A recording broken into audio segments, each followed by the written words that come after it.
Hello guys, this is Mohammed Rafiq with you. In this tutorial, let me show you how to fix the issue, which is while you trying to open Microsoft Word file and the file is not opening or not responding. For fixing this issue, click on Start menu, then click on Settings.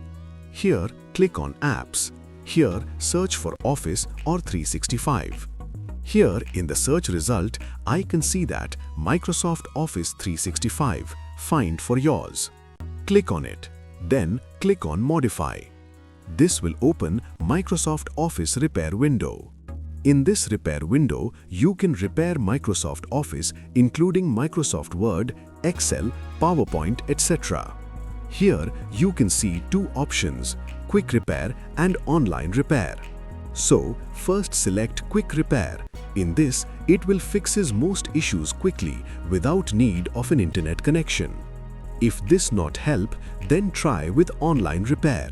In this, it will fixes all the issues but takes longer time and requires internet connection. If this not help, go back to here and click on Uninstall. After that, reinstall Microsoft Office back to the system.